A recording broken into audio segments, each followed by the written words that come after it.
Si vous souhaitez être à la une du meilleur de l'actualité camerounaise, alors vous êtes au bon endroit. L'information de qualité vous est proposée sur votre nouvelle chaîne YouTube, Média d'Afrique TV. Eh bien, mesdames et messieurs, une fois de plus bienvenue pour cette nouvelle analyse vidéo. Pour vous qui êtes nouveaux, retenez que nous sommes une équipe d'experts analystes, spécialisés dans les affaires politiques, dont l'objectif majeur est de vous informer en continu des faits et gestes, politiques, économiques et sportifs qui fait rage au quotidien. Bien sûr, il suffit de vous abonner et d'activer la petite cloche pour rester toujours à l'écoute de la une. À noter aussi que vos commentaires sont toujours les bienvenus. Salut à tous et bienvenue sur Média d'Afrique TV, votre chaîne dédiée à l'actualité et aux analyses approfondies du football africain.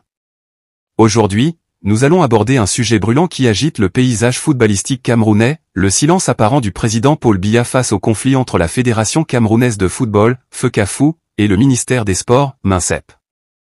Pour ce faire, nous nous appuierons sur les récentes déclarations de Joseph-Antoine Bell, légende du football camerounais et observateur avisé des Lions indomptables. Restez avec nous, c'est parti pour une analyse complète et détaillée. Pour bien comprendre les propos de Joseph-Antoine Bell, il est essentiel de revenir sur le contexte du conflit entre la FECAFOOT et le MINSEP.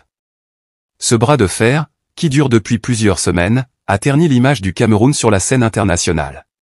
Les divergences portent principalement sur la gestion des équipes nationales, les finances, et les décisions administratives. La FECAFOOT, dirigée par Samuel Eto'o, est accusée de mauvaise gestion et d'indiscipline, tandis que le ministère des Sports, sous la direction de Narcisse Mouel Kombi, tente de reprendre la main pour restaurer l'ordre et la discipline au sein des équipes nationales. Cette situation a conduit à une crise profonde, avec des répercussions sur les performances des Lions indomptables et la perception du pays à l'étranger. C'est dans ce contexte que Joseph-Antoine Bell est intervenu dans l'émission La Vérité en face sur Equinox TV. Bell, connu pour ses analyses percutantes et ses prises de position claires, n'a pas mâché ses mots.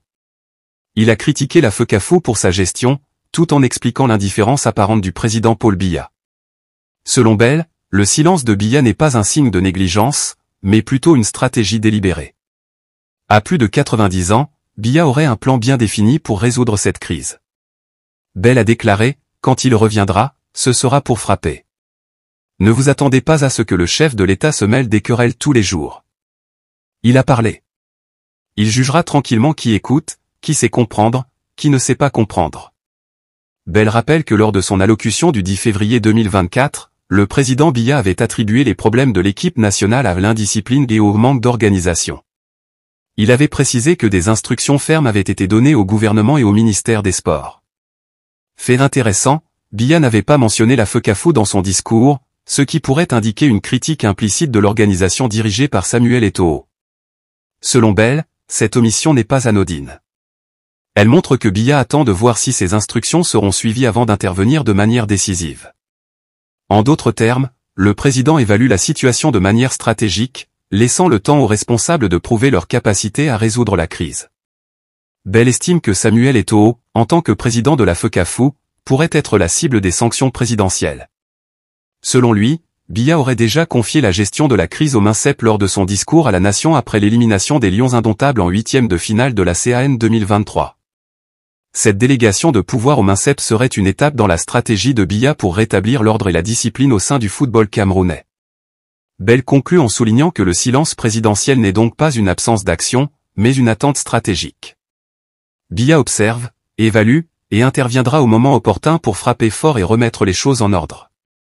Voilà, chers abonnés, une analyse approfondie des propos de Joseph-Antoine Bell sur le silence stratégique du président Paul Biya face au conflit entre la FECAFOOT et le MINSEP. Cette situation complexe montre à quel point la gestion du football est un enjeu crucial pour l'image et les performances du Cameroun. N'hésitez pas à partager vos avis dans les commentaires, à liker cette vidéo si elle vous a plu, et surtout à vous abonner à Média d'Afrique TV pour ne rien manquer de l'actualité footballistique africaine. Merci de nous avoir suivis et à très bientôt pour une nouvelle analyse.